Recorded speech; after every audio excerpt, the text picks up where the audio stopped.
Israel is slowly advancing its offensive, and it's dismantling a lot of the infrastructure. And just in the last 24 hours, Israel says it has killed more than 130 terrorists, which is a large number, and 24 Israeli soldiers have been killed in the past week. And that means that these fights in this densely populated area are just very intense, and they only intensify the deeper Israel gets into Gaza. Jotam Confino, foreign editor of the Jewish News based in Tel Aviv, is going to join me now to get us up to date on the situation. Good afternoon. Good afternoon. Now, Hezbollah is speaking, I think, more or less now. What is the significance of this? I can't overstate the significance of this speech by Hassan Nasrallah, the leader of Hezbollah. The entire country, both Israel but also Lebanon, everyone's holding their breath because Hassan Nasrallah effectively has the power to dictate whether this war against Hamas is going to escalate into a complete regional war. If Hezbollah, if Nasrallah decides to launch a war against Israel now, it will drag Iran into the war as well. It will also drag the United States in, because the United States has warned repeatedly that Hezbollah should not take part in this war. So there's a lot at stake right now. Everyone is really waiting to hear what Nasrallah has to say. At the same time, we have Antony Blinken, the top US diplomat there at the moment, and he's meeting Benjamin Netanyahu, I think. So what do you think the tone of his meetings is going to be? Well, he did tell Netanyahu and President Herzog that the United States still supports Israel's right to defend itself against Hamas, but he also repeats that Israel has to do this within the boundaries of international law. And he's trying to advocate for a humanitarian pause to allow, first of all, people to evacuate from Gaza. We know that Egypt is ready to evacuate some 7,000 people from Gaza who have dual citizenships or who are foreigners. And he also wants this humanitarian pause to have more aid come into Gaza. But now Israel is not necessarily interested in this for a couple of reasons. It might feel the pressure to actually do this because the United States still has a lot of leverage over Israel. But Israel keeps saying that a ceasefire in general is not on the table. It is pounding Hamas every hour of the day. That is the stated goal. And a humanitarian pause right now is not in Israel's interest. We do know that Gaza City is now, I think, surrounded. What is the importance of that? I mean, does this feel like, from the point of view of Israel, a step forward? Yeah, it is a significant step in Israel's stage 2, as it calls it. The encirclement of Gaza City and also the penetration into Gaza City and the fighting between Hamas and Israeli soldiers is really, really important. First of all, because Gaza City is a big city, and it's important for Israel to dismantle all of Hamas's military equipment and its infrastructure there, which they are doing.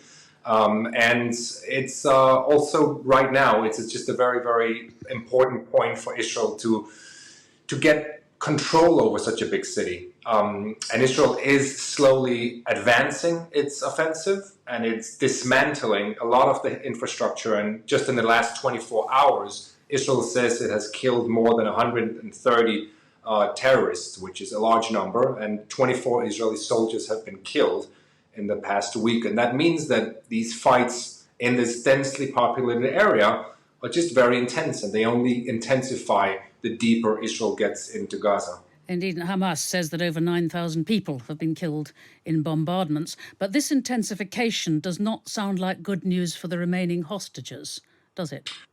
It doesn't. There are those who believe that actually this puts more pressure on Hamas, and that the more pressure that Hamas feels, the more likely they are to agree on some sort of a deal with Israel to release the hostages. But there are also those who are very skeptic, especially the families of the victims inside Gaza, who would rather that Israel hold the ground offensive for now and give Hamas whatever it demands just to get them out. They don't care what it is, they just want their people out. And the reason why they're saying that is because they fear that the minute that Israel tries to save the hostages in some of the tunnels where they're kept by Hamas, they'll be killed either in the crossfire between Hamas and Israeli soldiers, or because Hamas will take them down with them if they have no choice. If Hamas is with their back against the wall, they will kill the hostages as well. So the families are terrified about the advanced ground offensive here. And another source of terror, there is a word that the Israeli government says that it will send Gazans now working in Israel, who've been there for a while, back to the besieged strip. Do you think that is likely? Is that going to happen? We heard numerous reports about this, and then we actually we asked the military spokesman earlier today on a briefing for journalists, and he said that he was going to look into it, but they didn't confirm it. But we've heard numerous reports, both Israeli media but also foreign media, reporting that thousands of workers who have been inside Israel are now going back into Gaza. Whether that's because they see them as a threat, we don't really know, or it could be that they simply just don't want them to be away from their homes. We don't really know what the reasoning is here, but we know that the border is completely shut. Nobody's coming from Gaza into Israel, only the other way around. But it might come to be seen as something a bit vengeful, a bit hostile, might it not, by the international community? It could be. It could be. The thing is that Israel, and we've heard that a lot in the Israeli media, we've heard that many of those who either participated in the October 7 massacre or workers who actually had something to do with this had gathered intelligence about IDF officers inside Israel and given it to Hamas so they knew exactly where they were and how to hit them. Now, this is a huge problem for Israel because they allowed 15,000 Gazans to enter Israel every day. And if some of them took advantage of this to gather intelligence, which is likely when we see how systematic Hamas worked, then this is a huge problem. It means that those workers betrayed the trust that Israel put in them. And that's why probably some of those who are still inside Israel are now being asked to go back. Even if they had nothing to do with it, the trust is simply gone. That's the conclusion. Well, Jotam Confino in Tel Aviv, thank you very much for joining us.